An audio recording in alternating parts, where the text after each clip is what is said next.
नमस्ते फ्रेंड, आज के वीडियो में हम आपको दिखाने वाले हैं कि हम अपने बाथरूम को क्लीनिंग कैसे करते हैं। तो चलिए शुरू करते हैं। सबसे पहले ये देख लीजिए, ये मेरा नॉर्मल बाथरूम है जो इंडियन बाथरूम हम सभी के घर में होता है। और इसमें ना ही कोई प्रकार की फर्नीचर और ना ही कोई स्टैंड दिया हुआ है। जिस प्रकार से मिडिल क्लास फैमिली में होता है बस उसी तरह से है। हमारे घर में छोटे बच्चे हैं तो वो नहाने के बाद कुछ इस तरीके से कपड़े रख के जाते हैं। बच्चों लोगों को स्कूल जाना होता है तो वो जल्दी जल्दी से नहा के कहीं भी फेंक देते हैं और वो अपना काम जल्दी से करते हैं। सब लोगों के नहाने के बाद मेरे बाथरूम की हालत कुछ इस तरीके से हो जाता है। सब अपने अपने कामों में बिजी हैं तो चलिए हम भी अपने कामों में लग जाते। स्टोरेज नहीं होने के कारण जो भी क्लीनर या भी कुछ सामानें होती हैं बाथरूम की, वो हमें खिड़की पर ही रखना पड़ता है। 2-3 दिन हो गए बाथरूम को धोए हुए और इसका कंडीशन बहुत ही ज़्यादा बिगड़ चुका है। बाथरूम उतना ख़राब नहीं होता है जितना बेसिंग हो जाता, क्योंकि बेसिंग का उपयोग हमें बार बार करना पड़ता है, बार बार हाथ धो के धोना पड़ता है। और इस साइड में भी एक इंडियन बाथरूम बना हुआ है, फिर भी इसका उपयोग उतना होता नहीं है, लेकिन क्लीन तो हमें रखना ही पड़ता है।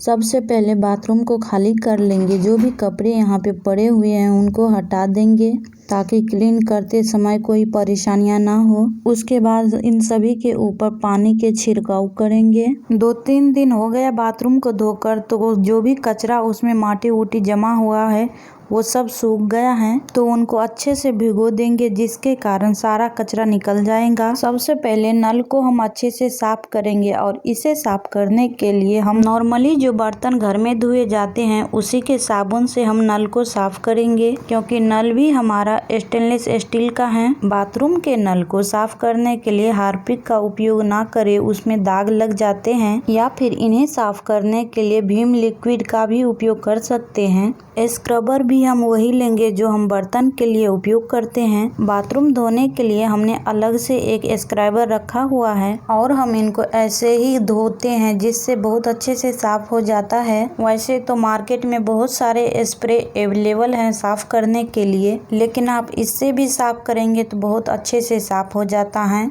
इनको साफ करने के लिए हम कुछ ज़्यादा सामान नहीं लेंगे, क्योंकि बहुत सारे लोगों के पास इतना सारा सामान अवेलेबल नहीं होता है। और फिर हैंड शावर को भी अच्छे से साफ कर देंगे। ये वीकेंड में जो क्लीनिंग किया जाता है वो क्लीनिंग हम कर रहे हैं, डीप क्लीनिंग हम किसी और दिन करेंगे। हार्पिक को डालकर बाथरूम कवर को पहले साफ करेंगे और इसके ऊपर जो टाइल्स लगा हुआ है उसे भी साफ कर लेंगे। बाथरूम को हम हफ्ते में 2-3 बार धो लेते हैं, जिससे बाथरूम हमारा उतना गंदा नहीं होता है। इसके बाद हम फ्लश को अच्छे से साफ करेंगे। बाथरूम में हमने हार्पिक डालकर थोड़ी देर के लिए छोड़ दिए थे, तब तक मैंने अपना सारा नल और ऊपर का जो टाइल्स है सबको हाथों से घस घस कर धो लिया है। बाथरूम में थोड़ी देर के लिए हमने जो हार्पिक को डालकर रखा था उसमें ये होता है कि उसमें जो दागे उगे पड़े हुए रहते हैं वो अच्छे से निकल जाता है और ज़्यादा घसने की भी ज़रूरत नहीं पड़ती है। हमने बाथरूम को 2 राउंड में साफ़ किया है। अब यहाँ हम आ गए हैं बाथरूम के लेफ्ट साइड। हमने यहाँ पे दस्ताना का यूज नहीं किया है, क्योंकि हमसे उतना काम नहीं होता है दस्ताना पहन के। दस्ताना प्लास्टिक या फिर सिलिकॉन का होता है जिससे बार बार हाथ से निकलने लगते हैं, तो मैंने वैसे ही साफ किया है।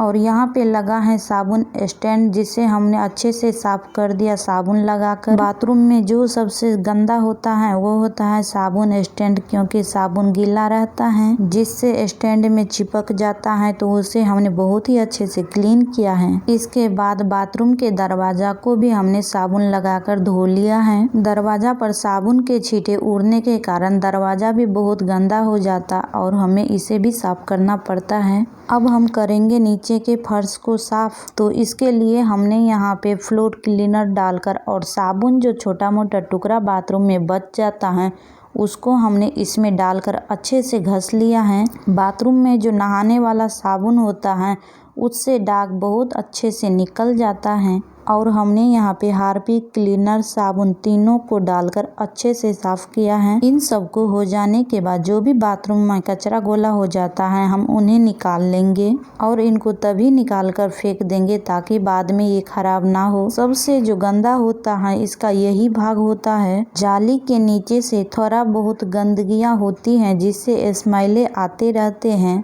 तो हमने यहाँ पे 1 बाल्टी पानी में 2-3 चम्मच डेटॉल डालकर मिला लिया है। डेटॉल और पानी दोनों को हमने अच्छे से पानी डालकर धो लिया है। डेटॉल डालने से जो भी छोटे मोटे कीड़े या फिर स्मेलें होंगी वो निकल जाएगा।